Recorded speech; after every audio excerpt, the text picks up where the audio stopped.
Suit up, strap in, warm the tires, and leave on yellow.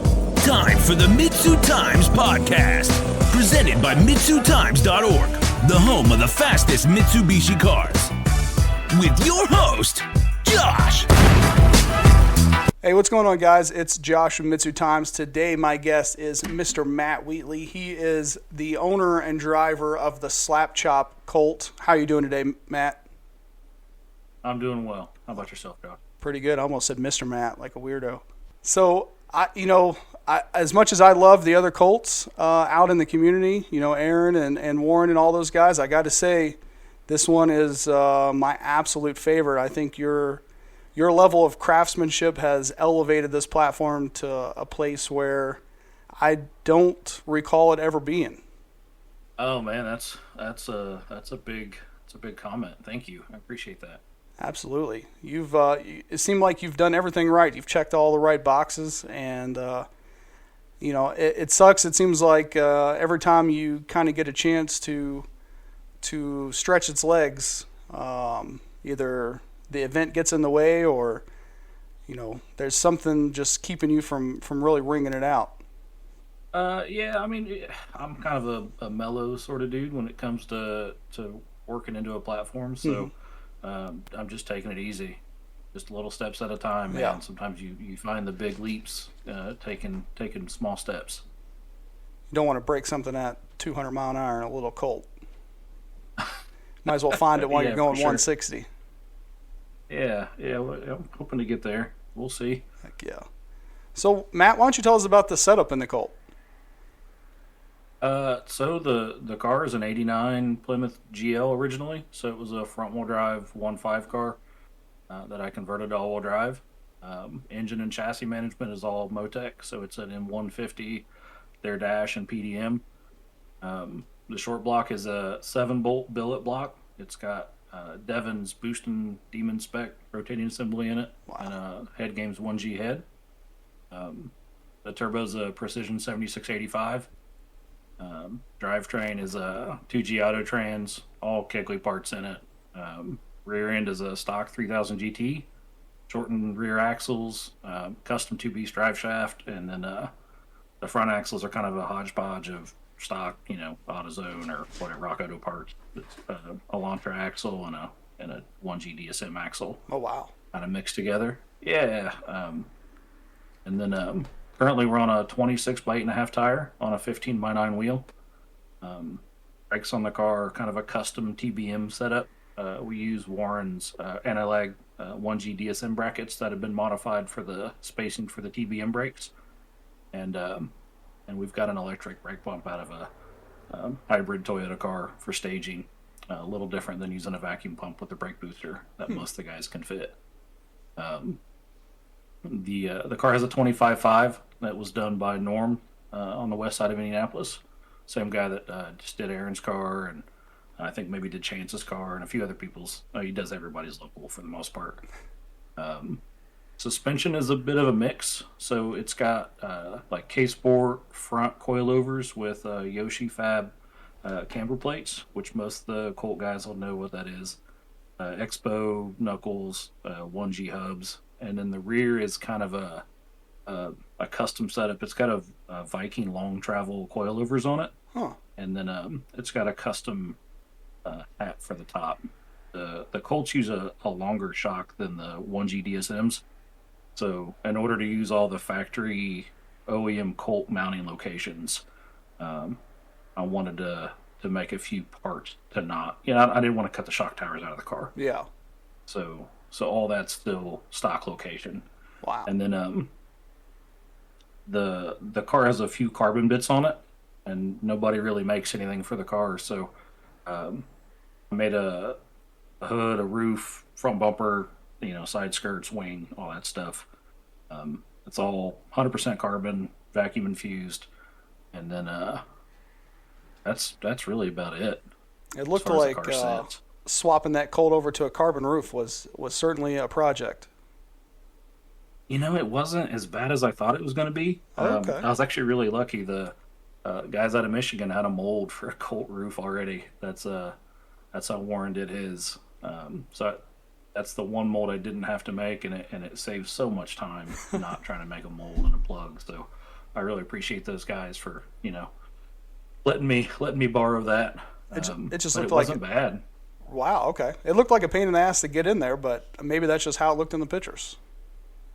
Yeah, I mean, so the Colt kind of has like a wrap over roof instead of having the rain rails like the Evo has. Mm-hmm.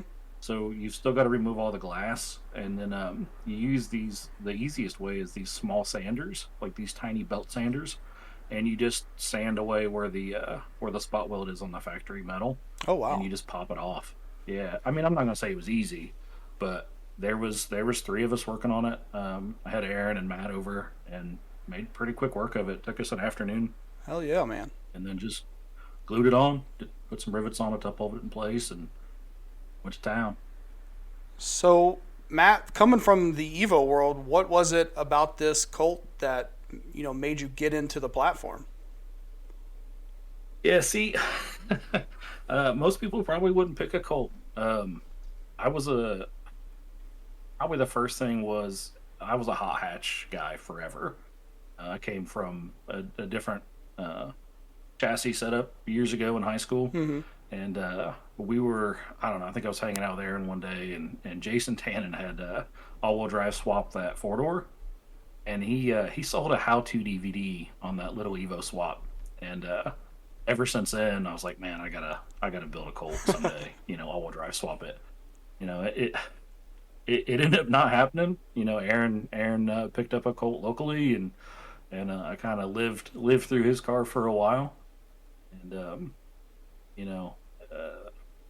later on when he was running his car, I was in a position that I wanted to pick one up, and I said if a car comes for sale in Indiana, I think we were at like the 2017 shootout. I was like, if a white Colt comes for sale, I'll buy it and build a drag car. And like 2 weeks later, one came up for sale. So, I can't go back on my word. I had to go down and buy it. We picked it up in like Evansville, Indiana. Oh wow, you really went far. Yeah, it's a few hours for us down there. I mean, it's not too bad, but yeah, I had never been to Evansville that I recall, so it was pretty deep. No reason to go there, really. Haven't been back. So, Matt, I'm curious where the name Slapchop came from that you so lovingly call this car. It's actually pretty dumb. The DJ Steve Porter Slapchop remix was living in my head. I was out in the shop working on the car, and it just kind of popped in my head. And then I realized, like, the car was already painted. I had painted it, and we'd wrapped it. The carbon roof was on the top. The side skirts were already on it, and like it looked like a Slapchop. The color scheme was the same, and I kind of made a joke about it, and the name's just stuck ever since. Yep, can't go back after that. No. Well, once other people start saying it, you can't. You can't take it back. So after driving down to Evansville and seeing this car for the first time, what kind of condition was it in? What did it look like?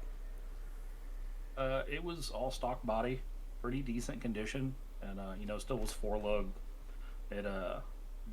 Somebody had started to 4G swap it. It didn't run. It was still front wheel drive, but it was in decent condition. So we'd driven that far, and the price was right. So I was taking it home no matter what. Yeah, it's kind of too late after all that. Yeah, well, I mean, like I said, if I was gonna buy one, if a white one came up for sale, it was coming home. Yeah. So since someone already started the 4G swap, did you already have an original goal of 4G all-wheel drive and living out the instructions from that DVD? Not quite from the DVD. We did Aaron's car a bit different, and I had a couple ideas from being around Aaron's car for 15 years or whatever. So yeah, I mean the goal was to 4G swap, all-wheel drive. Auto was the goal from the start. I bought a 6870 and a 2500 Elite. So the problem is when you put a 2G trans in these cars, and my mile an hour goal and the power goal, I felt like I was going to want to have a 26-inch tire on it. The 2G trans sticks out past the frame rail a decent amount. So even with a 24-inch tire, you have to worry about not worry about. You have to pay attention to the tire scrub hitting the end of the transmission. So, even with a 6-bolt and the Kigley adapter, you've got another 3/8 of an inch, sticking out against the frame rail. And when you put a 26 on the car and you start moving the tire out away from the transmission, you have to worry about it scrubbing inside the wheel well near where the door meets. So it's just a whole mess of trying to make stuff fit and still have the car, be drivable. So that's why I went 7-bolt. It's like Just a the world's largest kit car deal. it's a pain. It's nothing like buying an Evo and getting parts that fit, or a 1G. I mean, I'm not saying any of those are easy, but it is definitely a different animal. It seems like no matter what you do, you're making something every time you turn around. It's all custom made. And for the things you do, you do have the luxury of ordering. You don't know which car you're going to have to order it for to make it fit. Yeah, I mean, there's enough guys that have gone before us that some of the stuff's already solved. Mm-hmm. But yeah, it's a lot of buying, multiple pieces from different manufacturers to see what fits. Like the throttle cables from a Mighty Mats. So. Wow. So, Matt, 2023 was a great year for this car. You definitely, like you said, you're easing into it. So, what you've done already is pretty crazy at 880 at 156. How did it feel to get that first 8-second slip? It was awesome. That was our third outing with the car. The first outing was really just to kind of shake the car down and then to get comfortable driving a car again. I hadn't made a pass in a car in 10 years. Wow. So getting back into not only a new car, but a car that we, that was built in my garage with a lot of custom pieces. You just don't know what's going to work exactly. I was confident the car was safe, but we had originally planned to rent Muncie, which is our local track, and we had a scheduling conflict. So last minute, we ended up at Edgewater. I'd never made a pass at Edgewater. I'd only been to Edgewater one time to watch a race at night, so I had no concept of anything about this track. So I knew it was shorter than Muncie, so we ended up not making any full quarter-mile hits. Yeah. It was like 3 partial hits, nothing under power. So when we ended up at shootout, I did not want to shake the car down at shootout, make a full hit. But that's where we ended up with work and stuff like that. I ended up at shootout making hits and being in the quick class. The last, because I've never raced in the quick class either. The last thing I want to do is have an oil down or an interruption of the event in any way. Be that guy. Making sure the car was yeah for sure. I mean, the car's got a pan on it and all the safety equipment and all that stuff, but like you said, I don't want to be that guy. So, first pass out, it was on wastegate. I think we went like 10-4 at 132. And the next pass, Warren was a few cars behind us or whatever, so we were, talking crap in the staging lanes, and we've been buddies for a long time, but we've been talking crap to each other since I bought the car. I've had the car almost 5 years, and we're talking crap. We need to line up. We need to get some pictures of the car next to each other. And next thing I know, as I'm pulling up to the beam, like Warren's in the right lane next to me. I'm like, oh crap, here we go. Warren's already been 8s. So that's I don't have anything for him. I know for a fact, but I'm not going to miss my chance to gap Warren if I can. Right. So, so I nailed the light. The car was really slow out of the hole. Still working on the tune, trying to figure out how to get the car to light up. And it stalls fine, but it's real slow. The first, all of first gear and part of second. And I think it went like a 9.5 at 146. So I was ahead of Warren, but I know he's faster than that, so something must have happened. So unfortunately, we didn't get a good race, but it was awesome to get to line up with Warren, and that was super cool. And that was one of the goals for the weekend. So I went 9.8 at 151 with that 62 on the Evo. Wow. Oh yeah. So one of the goals was to beat the ET in mile an hour of the Evo. That was 2010 or something. So, second full pass out of the car, still real low power, our ET's already better. Man. So, yeah, it was real cool. And in the next pass down the track, I turned the boost up a little bit down track. Still really, really crappy 60 foot, like a 1.6 or something. Just lazy as can be. And it went at 9.5 at 156. So I'm like, all right, we're going in the right direction. But we had some stuff that wasn't quite working right. We'd cut a tire. The suspension was really soft in the rear, and we'd cut a tire. And actually, Jeremy of NLI gave me a tire to get back out. But the car was it was a turd out of the hole. And I didn't want to get beat by a Honda in the quick class. I'd leave that to the guys that were, fast. So I went ahead and pulled out of competition and focused some energy on getting Aaron's car down track and trying to help out with Sean. Sean actually won the 10.5 this year, so that was cool. So yeah, we ended up at another track rental after shootout. Our local track, Blake puts a track rental on for all the guys. I'd made some small adjustments, and we had a pretty decent gain to the 330, and the car went 9.0 at 155.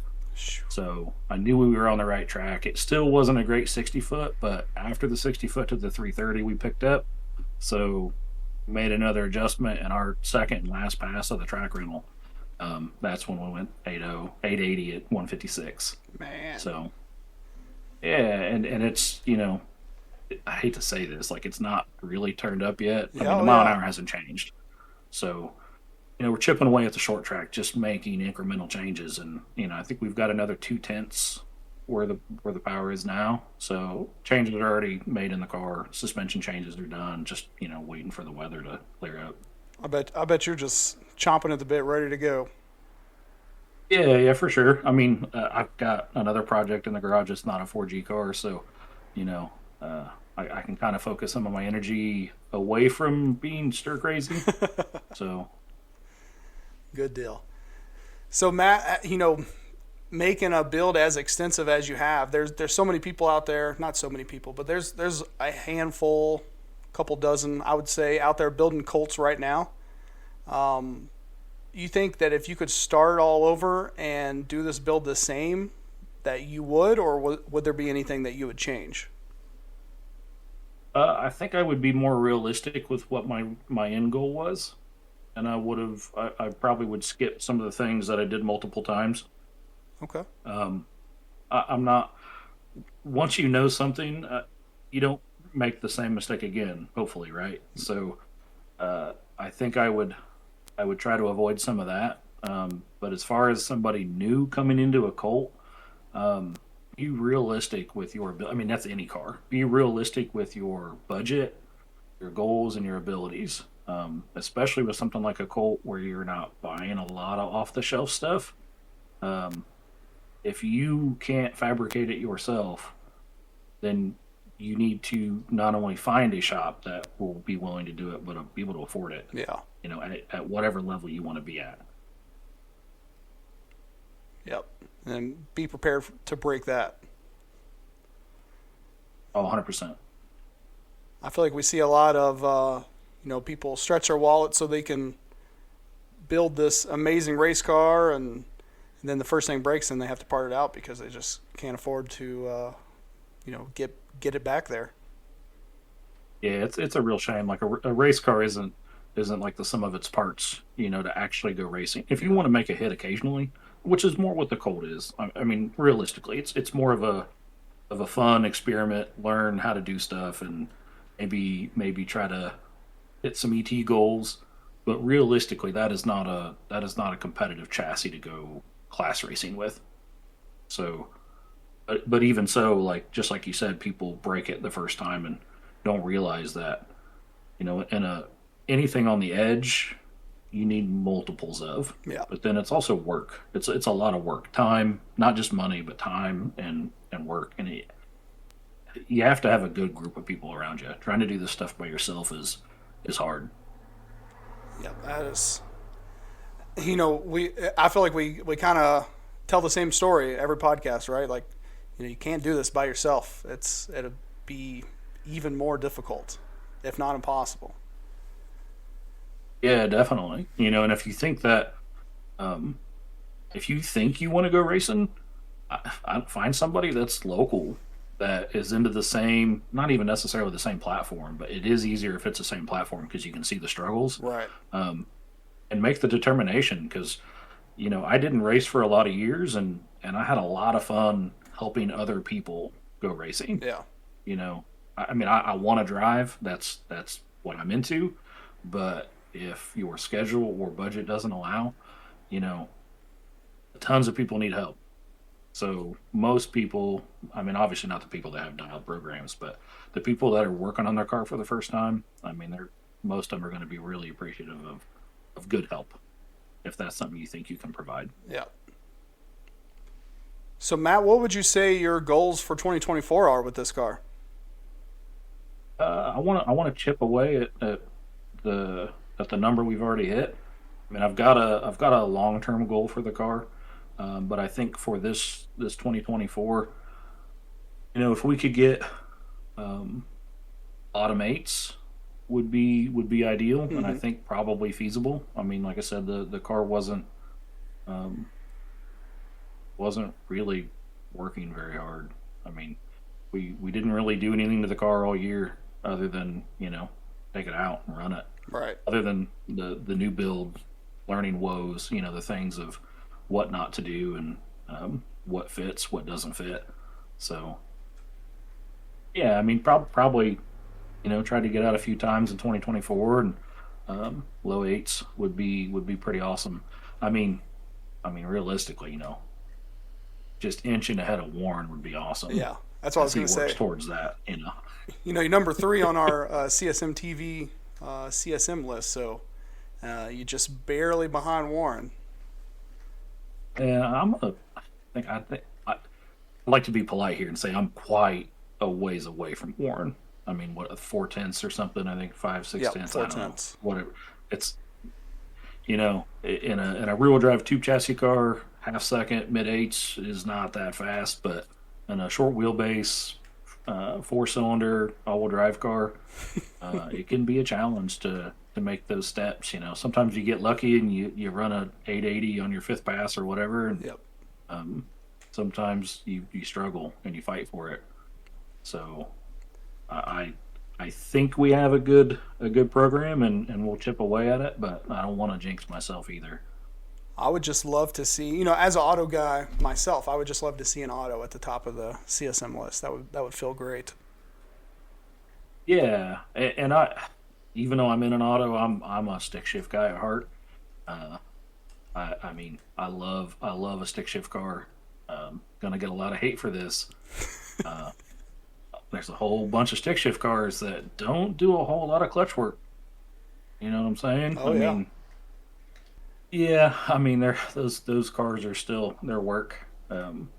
So no, I love a real stick shift car. And by that I mean like anybody with a sequential or whatever, that stuff is awesome. Yeah. That's I hate to call them slipper clutches, but that's they're awesome. So Matt, you talked about having a long-term goal in your head. Is it something that you want to share, or is it something that you want to just keep in your head until you get there? Top of the list would be a good spot. What is that, like a 790? Yep, 790. So, unless Warren gets mid sevens, I think somewhere in that 780, 790 range as the car sits is maybe feasible. The car's pretty heavy. Actually, it's not it's actually really heavy. It's 2,700 pounds. So, but that's about World Cup dancing weight right there.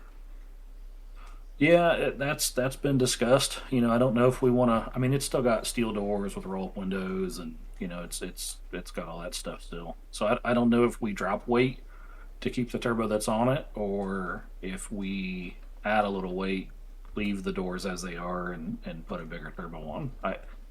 I don't know. I don't know what the right call is. Being there this year and watching the attrition of all the Mitsubishi guys that are all fast cars, but especially the auto guys, right? So the guys that just had poor luck, man, that's rough. Yep. So is is it better to be slower and hope to qualify, or be fast and break? I don't know. That's a tough spot. I'm hoping whatever. Hopefully those guys are a lot smarter than me, so hopefully they've got something figured out and something in the works to keep these parts alive. There's like somewhere, there's a Venn diagram somewhere of slow, consistent, and fast, and we just need somewhere in the middle, right? Yeah, well, and I think a lot of us are jaded, I mean, think about 10 years ago where these cars were. Oh, for sure. Think about World Cup final, the Evo bounty for the cars to break into the sevens, and there was, a half dozen guys that were all on the cuff. And I was there that year when they broke sevens, and then it seemed like one car after another was running a seven. Yep, it was weird, wasn't it? It was like now one hit it, and then they all hit it. Oh man, that had to be terrible for the guys that didn't. I mean, they get a PB, they hit a seven, and it's awesome, but they didn't get in the cash after all that work, Yep.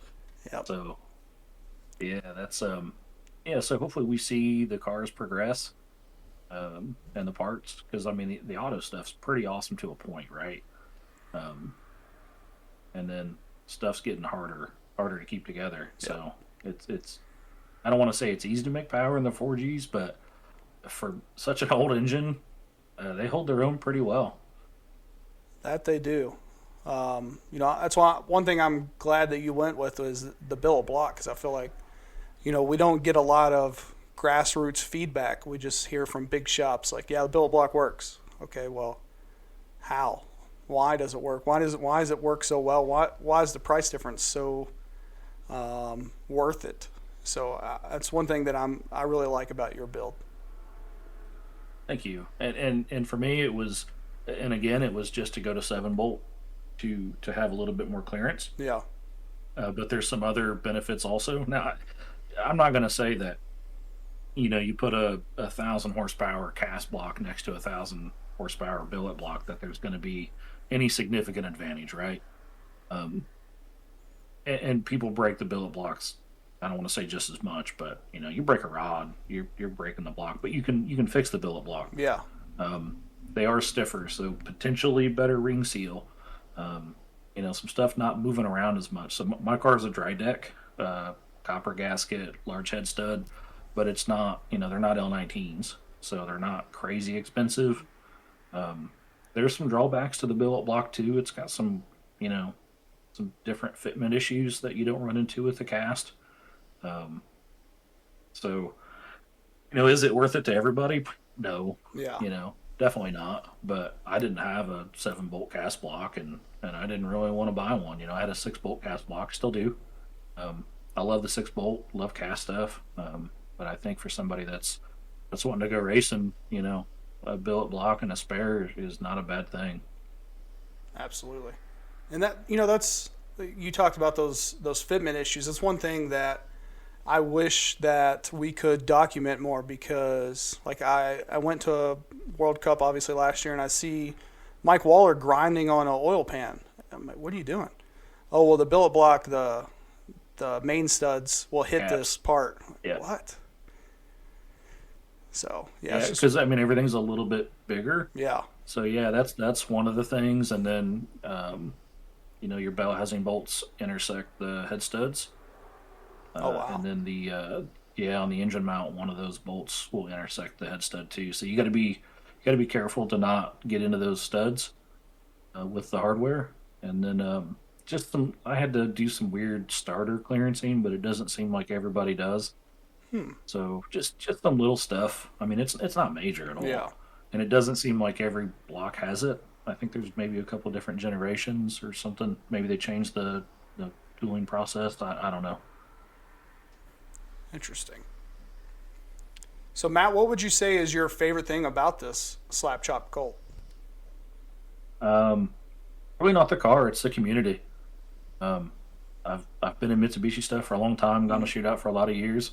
The community's great, man. Everybody's got a passion for Mitsubishi, whether it's race cars or weird, rare, one-off stuff. And I love to see it. I love to go out and be around people that are still striving for the passion to push these cars out into the world. Yeah. Because Mitsubishi isn't. They've I don't want to say they've abandoned automotive stuff, but for performance and anything fun, Unfortunately, the brand is gone. Yep, left us high and dry. Could still buy the 4B11T crate engines, but that's it. Are you tired of YouTube channels that are like one big commercial, constantly building different cars, weekly or even daily videos? What about those car giveaways? No thanks. If you said yes to any of those questions, head over to youtube.com/CSMTV1320. At CSMTV, you'll see us race, fix, and build all the junk, Colt, Summit, and Mirages your heart desires. And if you're lucky, we'll even work on some other Mitsubishis. And don't worry, we won't overload your feed with videos. Only doing 1 or 2 uploads a month, you'll have plenty of time to work on your own junk DSM or Mitsubishi. Don't like sponsored ads? No problem. Only having tens of people watch our videos means we don't have any sponsors. Car giveaways? No way. We barely have enough funds to keep our own turds on the road. So come check out CSM TV on YouTube if you like making poor financial decisions. Once again, that's youtube.com/CSMTV1320. It's crazy that, how far we've come in such a short amount of time. Yeah, I mean, the OGs have been pushing forever, right? I mean, like you said, Mike and everybody else that's still running. Giggly, Gregory. I mean, everybody. There's a ton of them. Those guys could really attest to the different generations of progress. You look at somebody like Rich. He's been into Mitsubishis for a while, but had a car and then built another car, and man, he got with the right people and did what he needed to do, and look how fast he's progressed. And somebody like that, anything in a progression stage is cubic dollars, right? So like you look at whether it's domestics or Hondas, and the reason why they progress so quick is because there's money. Yeah. I mean, there's more people buying stuff, so manufacturers will make parts, Mm-hmm. and that's kind of what we lack, and not, I don't want to say lack, but it takes someone to foot the bill and then deal with all the headache. Because anytime you make a part I don't do any manufacturing, but I would assume any of these people that are making parts, it's months, years of their life devoting to making something. So the people out there still making parts for our cars, man, they really are a special breed. it's definitely a niche market. You're not just bringing a product from nowhere. You're going to have some, some street cred with with the community before you're bringing something of expense. Absolutely, for sure. Yep. Like the Circle D converters. I mean, everybody was kind of hating, saying that there's no way they'll get 25 pre-orders, and they got it. Yep. I think, and some. So, I mean, I chipped in because how am I going to say, support the community and put your money out there and then not chip in? Yep. So I have a pre-order for one. I have nothing. I mean, my car certainly doesn't need one, but just put it on the shelf, I guess. Look at it. I mean, you can adjust the stall and it's serviceable. So might need it one day. I mean, it is a high dollar, street converter if you're going to use it for that. But Just want the keep progressing the autos, really. yeah, I do too. So Matt, you talked about your 9-second Evo that you had before. Is there any other Mitsubishis in your life that you've had that you want to talk about? I mean, the Evo was the last running Mitsu. I had a Conquest in there for a little bit. Ooh, as a nice. project car, and I couldn't really nail down where I wanted to run the car, and the car was so clean. I mean, I bought it as a roller, but it had the porno red interior, and the car was mint. I mean, it was perfect, and I couldn't cut it up. I mean, I really wanted to do a chassis car, and I just couldn't do it. So I sold it, and then but before that, I had a 1GA around 2004. It was a 5-speed car, basically stock when I bought it. It had been really neglected. I mean, the wheels were literally falling off on the test drive. Holy cow!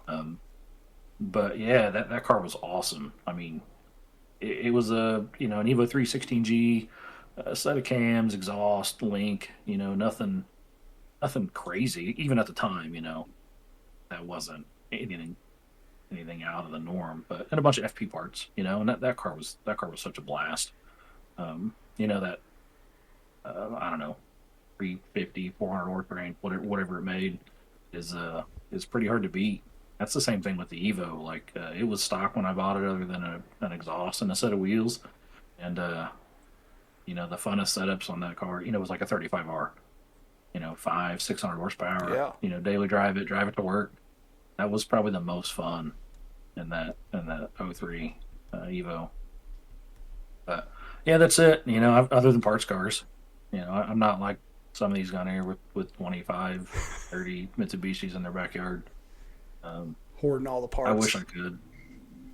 Yeah, I mean, some of it's a hoarding, but just, if you're not using it, why have it? Yeah. I'm just not one of those people to buy something and set it in a corner. So Matt, what events can we find you in action at in 2024? Shootout for sure. I'll be there with all the Cincy guys. Aaron will see us some TV and the whole normal pit crew. So I'll for sure be at Shootout. I would hope we're racing. And then other than that, probably our local events. I think we've got some whole shot media events playing this year. I don't know if I'll be racing. I might just be working with Aaron on his car, because I think he's got some plans this year. And then maybe Streetcar Takeover.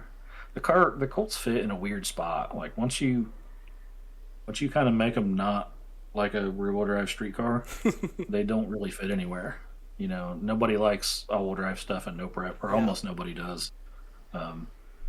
So I mean that was kind of the goal with the car originally, was to run some no prep stuff, and then some guys ruined that pretty quick by being too fast all-wheel drive. So maybe we'll get out and find one. I don't know how Ohio or Michigan is ran with the no prep stuff, but maybe we'll get out and do one or two of those. That Wagler, the car's not a street car. Wagler Motorsports Park in southern Indiana, they have, or they allow all-wheel drive. Really? Yeah. Like hard tire or slick? I believe hard tire. Might have to hit up Eric Englert on that one.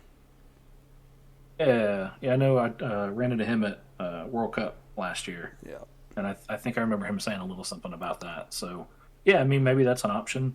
I don't know. I don't plan on putting a hard tire in the car just yet. Maybe when we get a little quicker, we'll play around with something like that. There's also a drag strip in someone's backyard in Kentucky, in Litchfield, Kentucky, that they do a lot of no prep stuff. Yeah. I've seen that. I think you have to be a little bit faster than I'm going to be for a while to play there.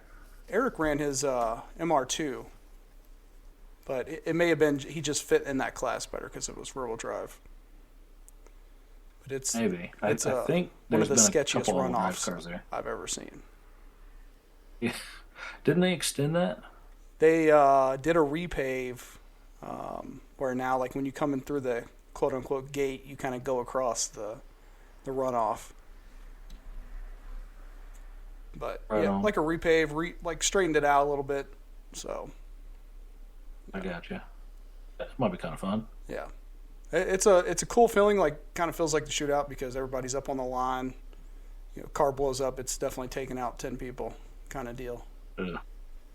Man, I like my legs. I always think that, like, let me get behind this guardrail real quick. Yeah, I mean, all you got to do is be faster than the guy next to you. Right? Yeah, that's true. Yeah, that's not me, though. Not me anymore. So, Matt, where can people find and follow you on social media? Just Matt Wheatley on Facebook or MWheats on Instagram. Any sort of videos are probably going to be on Aaron's channel, CSM TV, on YouTube. Yep. He's you can't, I love the, some of my favorite ones are like from your perspective of just watching Aaron. Like the Sean cam or the Matt cam. Those are the best.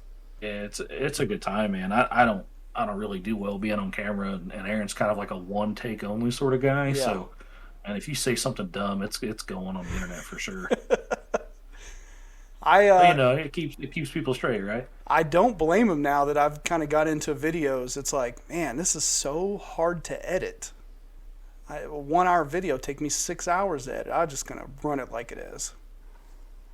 Yeah. See, I thought about doing some video stuff with this truck I'm putting together, and I just don't have the time commitment. Yeah.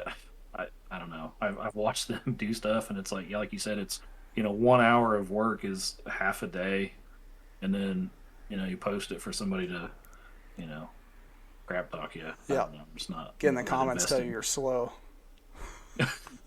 Hey man, your stuff sucks. All right, Matt. At the end, I always give a chance for people to give a thanks or a shout out to anybody who's helped them out along the way, helped get their car where it is. Is there anybody that you want to give a shout out to? My family first, and then all the guys we race with. Matt Cowart always gives me a hand with the car at the track, because Aaron's usually there too. But if he's running the car, we're pretty small group. So, and we're still kind of learning. Like I said, I haven't raced in 10 years, so still kind of learning the whole routine. Yeah. But Aaron of CSM TV, Sean of AO Customs, the Tims, Joey, and everyone else that we pit with, the Cincy guys. Tyler at Force Engineering, Eric at Raven Fab, Aaron Gregory. I had him go through the trans before shootout, I think, this year, and he found a couple things I didn't quite get right. Oh wow. Yeah. And then all the Analyte guys, Warren, Jeremy, Dylan, Andy, all those guys. Higley Racing, Damon and Nicole at Demon Motorsports. Those are my Motec dealer currently. Corbin Johnson. And all the people making Mitsu content, Joe, Jaffro, Andrew at Boost and Photography, Bobby, and you. Thank you. I do love those other guys too, though. Make sure you go check them out. Yeah, 100%. All good stuff. There's probably some I'm missing too. But Well, Matt, thank you so much for taking the time to come on here and tell your story and tell the story of the Colt. I hope that we see some more Colts in the future, and I hope to see updated slip from you soon, hopefully at the top of the list. heck yeah. Thanks, Josh. Heck yeah, man. I'll see you soon. Thanks. Thank you for listening to the MitsuTimes podcast. Check out our Instagram and Facebook for daily updates. Get added to our list by going to MitsuTimes.org and clicking Submit a Slip. Thank you to all of our sponsors.